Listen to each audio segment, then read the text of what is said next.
दरअसल वैज्ञानिक जिस अनोखे ग्रह की बात कर रहे हैं वह है मंगल ग्रह। यह सौर मंडल में सूर्य से चौथा ग्रह है और इसे लाल ग्रह के नाम से भी जाना जाता है। लेकिन इस ग्रह पर नए अध्ययन में यह बात मंगल ग्रह की सतह पर 60 करोड़ सालों तक लगातार क्षुद्र ग्रहों यानी एस्ट्रॉइड की ताबड़तोड़ बारिश होती रही। जहां हम लोग कुछ दिनों की पानी वाली बारिश से परेशान हो जाते हैं, तो वहीं पर यहाँ तो इतने सालों तक पत्थरों की बारिश हुई, और वो भी 2 दिन नहीं बल्कि 60 करोड़ साल तक। और इसी वजह से मंगल ग्रह की सतह पर इतने ज्यादा गड्ढे दिखते हैं। आमतौर पर वैज्ञानिक सतह पर मौजूद गड्ढों की वैज्ञानिक गणना करके ग्रह की उम्र का पता लगाते हैं, और ज्यादा गड्ढे दिखते हैं तो ज्यादा सटीक उम्र का पता लगाया जा सकता है। क्रेटर यानी कि गड्ढों के निर्माण की प्रक्रिया बेहद जटिल होती है, क्योंकि ये अनुमानित जानकारी देते हैं। क्योंकि अब कोई मंगल ग्रह पर गया तो नहीं है कि वहां जाकर गड्ढों की जांच करे, क्योंकि एस्ट्रॉइड की टक्कर से पहले कई तो वायुमंडल में जलकर खत्म हो जाते हैं। सिर्फ बड़े वाले ही जलते बुझते और घिसते हुए सतह पर टकराते हैं। वो ही सतह पर टकरा कर गड्ढे बनाते हैं।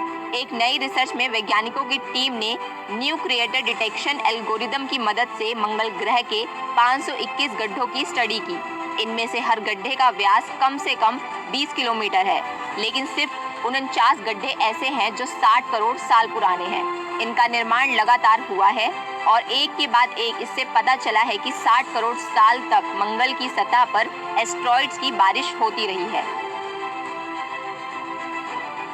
ऑस्ट्रेलिया के कर्टिन यूनिवर्सिटी के प्लैनेटरी साइंटिस्ट और इस स्टडी में शामिल शोधकर्ता एंथनी लागेन के अनुसार यह स्टडी पुराने अध्ययनों को खारिज कर देती है, जो ये कहते हैं कि क्रेटर एक छोटे समय में बने होंगे, क्योंकि ये गड्ढे खास तौर पर बड़े वाले विशालकाय एस्ट्रॉइड के टकराने से बने होंगे।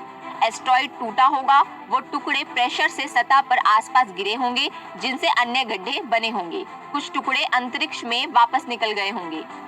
एंथनी लागेन के अनुसार जब दो बड़ी चीजें आपस में टकराती हैं, तो उनके टुकड़े टकराव से निकलने वाले दबाव से विपरीत दिशाओं में फैलते हैं। उनसे और इम्पैक्ट क्रिएटर बनते हैं। इन्हीं में से कुछ इतनी तेजी से वापस लौटते हैं कि वो अंतरिक्ष में तैरने लगते हैं, वह भी ग्रह की ऑर्बिट में, या फिर उससे बाहर दूसरे ग्रह की ओर बढ़ने लगते हैं। किसी भी ग्रह पर क्रेटर बनने की प्रक्रिया इतनी आसान नहीं होती जितने आम लोग समझते हैं। एंथनी ने यह भी बताया है कि मंगल ग्रह के ऑर्डोविशियन स्पाइक काल का वैज्ञानिकों को फिर से अध्ययन करना होगा, क्योंकि पहले यह माना जाता था कि इसी काल में सबसे ज्यादा गड्ढे बने होंगे और यह काल करीब 47 करोड़ साल पुराना होगा।